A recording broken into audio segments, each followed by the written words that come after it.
What does "I need space" really mean? She looks at you and says, "I need space." 3 words that can make any man's chest tighten. Why? Because your mind starts racing. Did I do something wrong? Is she losing interest? Should I fight for her? Should I prove I'm the one? This is where most men panic. They start chasing harder, calling more, texting more, explaining themselves, proving their love. And what happens? She slips further away. The more you push, the colder she gets. The more you prove, the less she values you. Here's the crazy part. What if "I need space" doesn't mean what you think it means?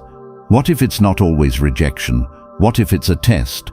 Or maybe it's her way of saying she wants to feel you without you always being there. What if space is not distance, but desire being rebuilt? Think about it. If someone is always in front of you, always available, always giving, how do you miss them? How do you crave them? You don't. You take them for granted. And this is why chasing kills attraction. This is why proving yourself never works. So here's the promise of this video. By the end, you'll know exactly what "I need space" really means.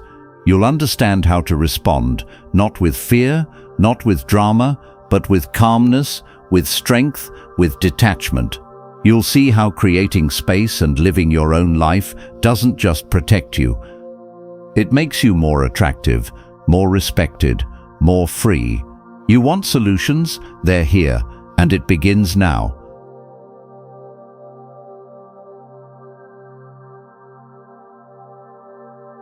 Why space feels like rejection, but isn't always. Here's the trap. Most men hear "I need space" and instantly think she doesn't love me anymore. Or worse, I'm about to lose her. But stop for a second. Is that really true? Or is it just how your fear interprets it? Think about it. If you panic every time she creates distance, what does that say? It says your sense of worth depends on her. It says you don't trust yourself to stand on your own. And if you don't trust yourself, how will she? Here's the ugly truth. Men are taught wrong. They're told to never let the girl drift, to close the gap fast, to prove they care more, to shower her with more time, more attention, more effort. But has that ever worked? Or has it always pushed her further? Ask yourself, have you ever smothered someone without meaning to? Have you ever given so much that they actually pulled away harder? That's the paradox. The more you chase space, the bigger it gets. The more you fill the silence, the less she listens. Now here's what most men don't realize. Sometimes "I need space" isn't about you at all. Sometimes she's stressed. Sometimes she's overwhelmed. Sometimes she wants to remember how it feels to miss you. And guess what? That's healthy. But if you panic and break down, you ruin the chance for her to reconnect. So the real problem isn't her words, it's your reaction.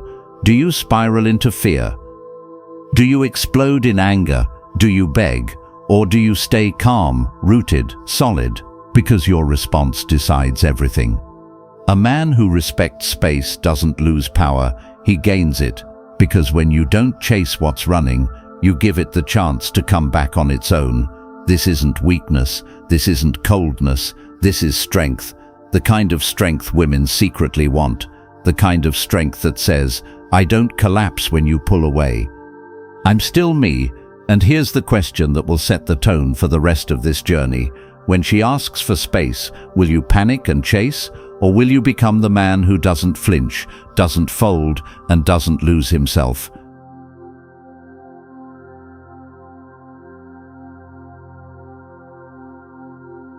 The invisible battle of value.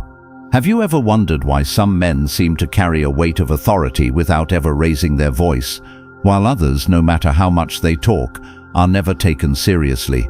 Isn't it strange that a man can do everything right on the surface, be kind, be available, even provide gifts, yet still be overlooked, while another man who says very little captures all the attention in the room? This is the silent battlefield of value perception. The unspoken arena where attraction, respect, and influence are either won or lost. And here's the catch. Most men don't even know they're fighting this battle. They go through life thinking words and effort alone will prove their worth, when in reality, value is communicated through something far deeper, something invisible yet undeniable. So let's ask the real questions. Why do women instinctively gravitate toward the man who doesn't chase them, even if he says less? Why do some men give endlessly but end up ignored, while others give almost nothing, yet receive everything in return? Why does it feel like the harder you try to prove yourself, the less you're actually valued? Why do you sometimes feel invisible despite being present, generous, and even reliable? The truth is, the game is never about effort, it's about energy. A man who radiates groundedness, who is aligned with his purpose, and who holds himself with quiet certainty, will always project more value than the man who over-explains, over-offers, and over-gives. Women don't just listen to words, they feel energy. And energy is either abundant and magnetic or needy and repelling. Think of it this way. If a diamond were left in a drawer and no one spoke of its worth, would it still be valuable? Absolutely. Its value exists whether it's praised or not. But most men live like glass instead of diamonds. They constantly seek validation from others to confirm they're worth something, and in doing so they drain the very power that would have made them valuable in the first place. Here lies the real problem. The harder you try to convince someone of your worth, the more you unconsciously declare you don't believe in it yourself. And if you don't believe in it, why would anyone else? So here's the lesson buried in this invisible battle. Value is never proven, it's recognized. It comes from presence, purpose, and emotional control, not from seeking approval. Once you understand this, the dynamics shift. Instead of chasing validation, you create gravity. Instead of begging for recognition, you become undeniable. Now here's the question I'll leave you with. If you stopped trying to prove your worth for just 1 week and instead simply embodied it, calm, firm, unshaken, how differently would people treat you?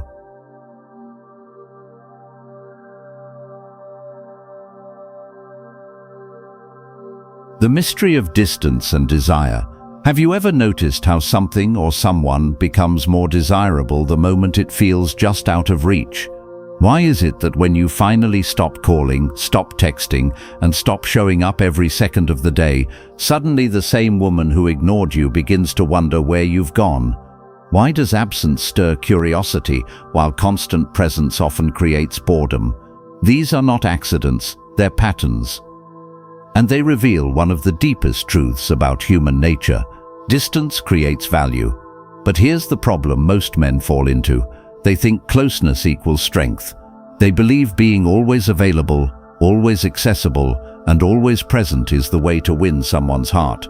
Yet what usually happens, their presence becomes predictable, their attention becomes expected, and their value begins to fade, not because they are less valuable, but because they gave away the very tension that fuels attraction. Let's build the loop of questions that silently haunt many men. Why does a woman text you more when you stop chasing her, but ignore you when you give her constant attention? Why do people suddenly see your worth only after you walk away or withdraw? Why is it that the moments of silence make her think about you more than the hours of conversation you gave freely? Why do you feel drained after giving everything, while she feels intrigued when you give almost nothing? Why do the most desired men seem to move in and out of people's lives with ease, while the most available men are treated like background noise? The uncomfortable truth is this: scarcity awakens desire. If something is always available, it fades into the background of comfort. But when something or someone becomes rare, attention sharpens, curiosity grows, and value multiplies. This is not manipulation. This is psychology. Think about fire. If it burns constantly, you stop noticing it. But if it flickers, goes dim, and then reignites, it captures your eyes every time. Your presence works the same way. It's not about disappearing forever, but about allowing space for longing to be born. Attraction doesn't thrive in constant closeness. It thrives in rhythm, in push and pull, in the balance between presence and absence. Here lies the real solution. A man who can master distance without fear is a man who controls the tempo of desire. He is not scared to step back because he knows his worth doesn't evaporate when he isn't in the room. In fact, it increases. His absence becomes a mirror, forcing others to notice what they miss, what they once overlooked, and what they now crave. So the question you must wrestle with is this: if you stopped flooding her with attention and instead created space for her to feel the silence, how quickly would she start chasing you instead?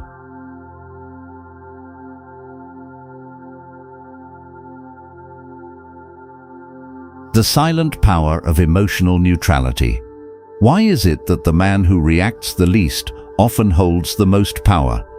Why do people lean in closer when you don't flinch, don't panic, and don't explode when things don't go your way?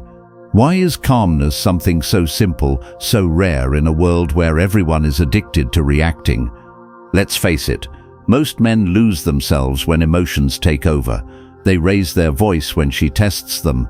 They chase harder when she withdraws. They argue when silence would have been stronger. And they surrender their power every time they show they cannot master their own storms. But think about this. If your emotions can be controlled by someone else, then who is really in charge of your life?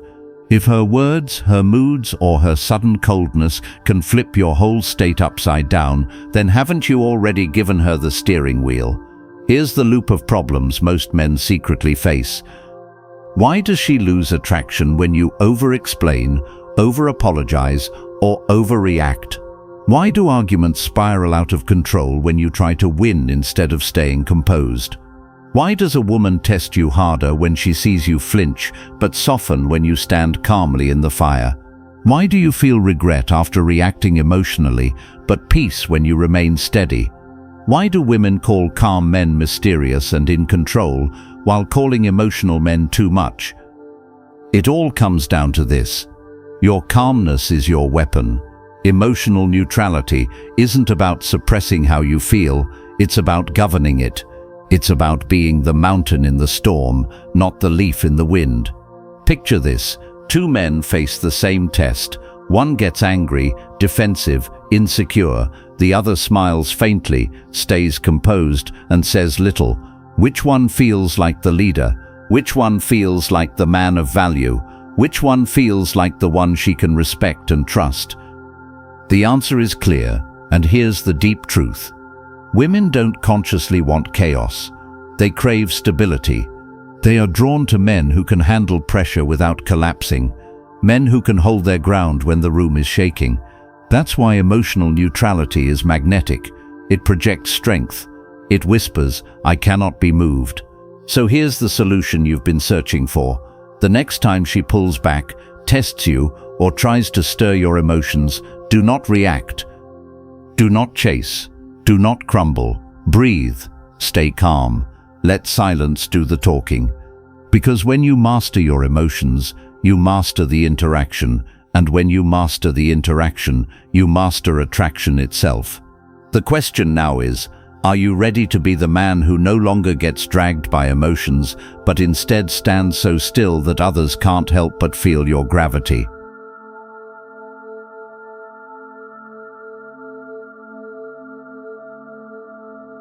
The value of scarcity and presence. Why is gold valuable? Why is a diamond desired? It's not because they're shiny. Plenty of things shine. It's because they're rare, hard to find, hard to hold, and men forget this truth when it comes to women. They think if they're always available, always present, always ready on command, they'll be loved more. But does it work? Or does it make you common, replaceable, easy to ignore? Here's the uncomfortable reality. When you give unlimited access to yourself, your time, and your attention, you silently tell her, "I have nothing else going on." And once she feels you're always there, her curiosity fades, her excitement weakens, the mystery dies. But let me ask you, why do women seem to chase the man who doesn't answer instantly while ignoring the one who replies right away? Why do they lean into men who are busy building their lives but lean away from men who are always free? Why does a short, meaningful moment of your presence feel stronger than endless hours of clingy attention? Why do women remember the man who left a gap, but forget the man who was always sitting there waiting? Why does absence echo louder in her mind than constant noise ever could? The answer is simple yet powerful. Scarcity creates value. Your time is the most precious currency you own. When you spread it thin, when you hand it out without thought, it loses weight. But when you guard it, when you choose carefully who gets it and how much, every moment becomes golden. Think about it like this. If your favorite song played non-stop, every single hour, would you still love it, or would it become background noise? In relationships, constant presence is the same, but when there is space, when there are pauses, her mind starts to replay the melody. She wonders, she imagines, she wants more. Scarcity doesn't mean ignoring her. It means living such a full life, your work, your mission, your passions, that your presence has to be earned, not taken for granted. It means when you show up, you bring quality, not just quantity. And here's where the real power lies. When a man is scarce, not because he's playing games, but because he's genuinely busy with his purpose, his value rises without him trying. He doesn't beg to be wanted, he becomes wanted naturally. So the real question is, are you willing to stop being always available and instead live in a way that makes your presence scarce, valuable, unforgettable? Because when you do, you stop being common. You become the rare man, the man she doesn't just want, but fights to keep.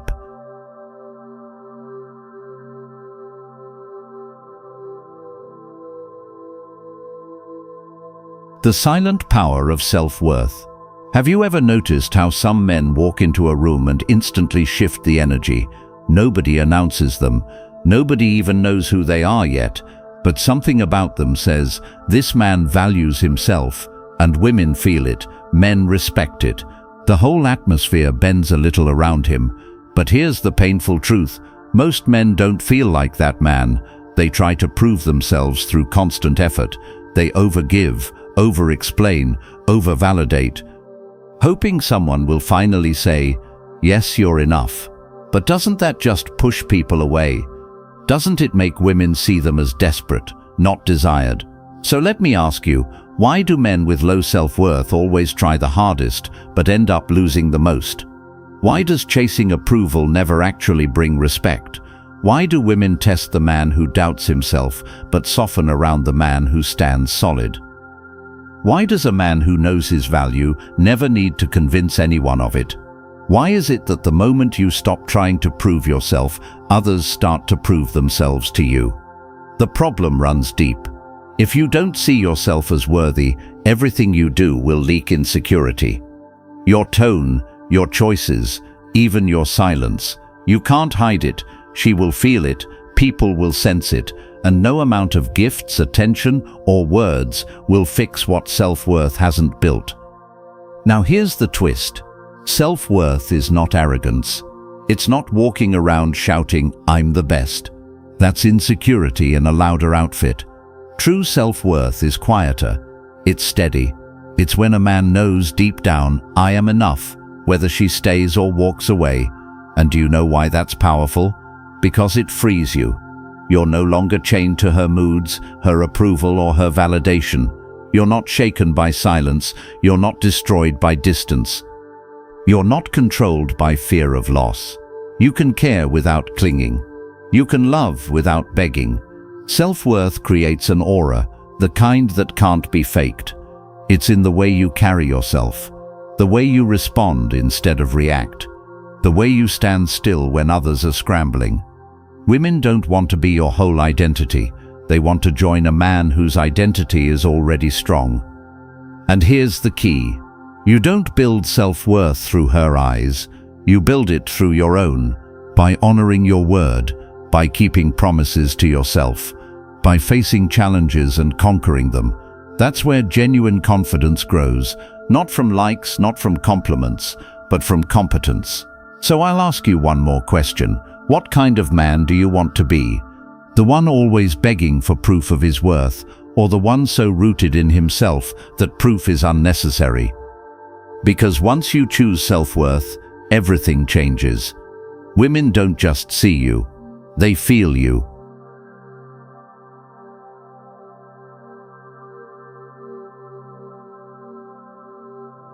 The storm inside. Mastering your emotions before they master you. Why do some men seem unshakable while others fall apart over the smallest things? Have you ever wondered why one man can face rejection, loss, even betrayal, and remain calm while another spirals, lashes out or crumbles? What separates them? Think about it. How many times have you let emotions take the wheel? How many arguments have you fueled with anger you later regretted? How many women have you scared away because you couldn't hold your ground when tension rose? How many moments have you ruined, not because of what happened, but because of how you reacted? The truth is brutal.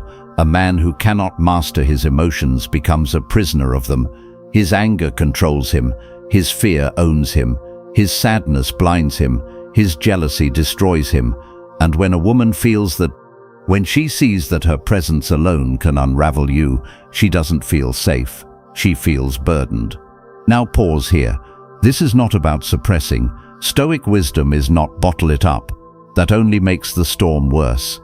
Suppressed emotions leak out later in sarcasm, bitterness, cold silence. That's weakness dressed as control. Real mastery is different.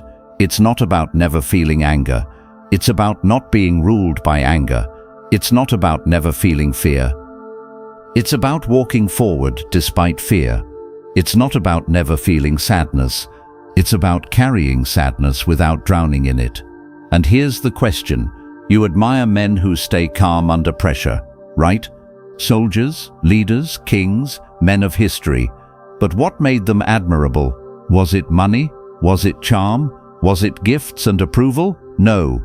It was the ability to remain steady when others shook, to think clearly in chaos, to act with reason when emotions screamed for reaction. That steadiness is magnetic. Women feel it instantly. A man who cannot be thrown off balance gives her something rare, security. She knows he won't crumble if life gets messy. She knows he won't collapse if she tests him. She knows he won't lose himself over temporary storms. So let me ask you, what does it cost you every time you explode instead of respond? What respect do you lose when you beg for reassurance instead of standing strong? What power do you give away when you let emotions dictate your choices? Every outburst, every meltdown, every panic, it chips away at your aura, but every moment of control builds it back stronger. This is why Stoic men detach, not to play games, not to punish, but to create space between stimulus and response, to breathe before reacting, to master the storm before it masters them. Detachment is emotional armor, not numbness, clarity. And here's the paradox. When you stop being led by emotion, you stop being predictable, you stop being weak, you stop being controlled, and suddenly you become the man people respect, the man women lean toward, the man who doesn't just survive storms, he leads others through them. So the question is, are you still letting emotions chain you, or are you ready to become the one who owns the chain?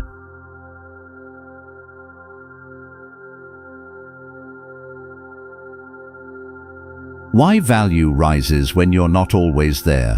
Why is gold valuable? Why is diamond chaste? Why do people line up for limited edition sneakers but ignore the ones stacked in every store? It's simple. Scarcity creates desire. Rarity sparks obsession. Abundance kills value. Now think, why do so many men make themselves common? Why do they place themselves on call 24/7, answering every text within seconds, showing up at every request, reshaping their life around one woman's mood? And then they wonder why she loses interest, why she treats them as replaceable, why her excitement fades. Have you noticed it? The harder you try to always be available, the more she takes you for granted. The more you make her the center, the less she respects you. The more you give without limits, the less she values what you give. It's not because she's cruel, it's not because she's ungrateful, it's because of nature. Human beings adapt. Too much of anything, no matter how good, becomes noise. Even love, when oversupplied, loses its spark. So here's the brutal truth. Your time, your attention, your presence, they only have weight when they are not given endlessly. Scarcity is what makes them shine. Let me ask you, Aritaf, if she can reach you every single moment, why should she crave your presence? If she knows you'll always say yes, where's the thrill of winning your time? If your life revolves around her, why should she fight to keep you? Scarcity doesn't mean neglect. It doesn't mean disappearing out of spite. It doesn't mean manipulation. It means living a life that's already full, a life that doesn't leave you staring at your phone waiting, a life where your goals, your mission, your growth, your friendships, your health, they all demand your focus. This naturally creates absence, not forced absence, earned absence, because you're busy building, because you're moving, because your time is rare and therefore precious. And here's what happens when you do this. She starts noticing the gaps. She wonders where you are. She begins to miss you, to think about you. Your silence becomes louder than your words. Your absence becomes presence. That's the paradox of scarcity. It makes you felt even more when you're not there. This flips the entire script. Instead of you chasing her attention, she chases yours. Instead of you begging for connection, she invests in earning it. Instead of you proving your worth becomes undeniable because your time is scarce and anything scarce is valuable. Now pause and be honest. How many times have you drowned your own value by being too available? How many times have you smothered the spark by showing up more than necessary? How many times have you let abundance kill attraction? Scarcity is not cruel, it's natural law, and when a man aligns with this law, his aura shifts. He no longer feels desperate. He no longer fears absence. He understands that distance builds longing, and longing builds attraction. So the question is this: are you willing to let your life be so abundant, so rich with purpose that your presence becomes rare? Or will you keep handing out the most valuable currency you own, your time, for free until no one treasures it?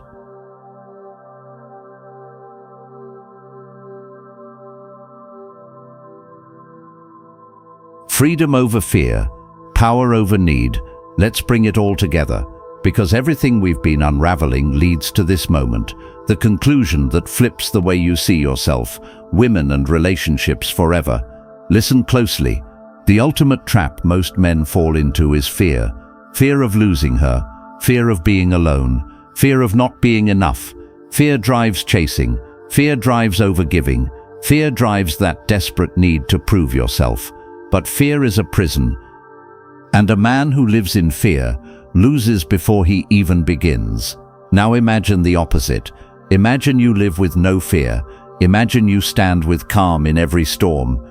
Imagine you walk into a room not needing to impress, but simply existing with a quiet power that no one can shake. That's freedom. That's attraction. That's peace. The secret solution we've been building toward isn't a trick. It isn't a line to say. It isn't a manipulative tactic. It's a way of living. It's choosing detachment over obsession, purpose over proving, scarcity over smothering, calm over chaos. Think about it. Why would a woman want to be with a man who abandons himself to keep her? Why would she desire a man whose entire identity is built around her approval? She won't. She'll respect, admire, and crave the man who carries himself like a mountain, steady, strong, present, yet never begging to be seen. And here's the beauty: you already have this within you. You don't need to buy it. You don't need to fake it. You don't need to chase it in others. You cultivate it by living your own life fully, by saying no when you must, by giving your time sparingly, by mastering your emotions instead of being ruled by them, by trusting yourself enough to stand alone if needed. Because when you do that, everything changes. She feels your strength without you speaking it. She respects your silence as much as your words. She sees that your world does not collapse without her, and that paradoxically makes her want to be part of it even more. This is the solution. You stop playing the game. You stop trying to hack attraction. You stop bleeding your energy into proving your worth. Instead, you live as if you are already enough. Because you are, and that's the energy that magnetizes, that's the energy that brings not just women, but respect, opportunities and peace. So ask yourself right now, are you willing to let go of fear? Are you willing to stop making her your cage? Are you willing to step into the rare kind of man who doesn't chase approval but radiates strength from within? If yes, then you've already unlocked the answer. You see, the solution was never about getting her, it was about getting you back. And once you do that, once you stand in that place of calm, purpose and self-worth, everything you thought you were chasing starts chasing you. That's not just attraction, that's power, that's freedom, that's peace.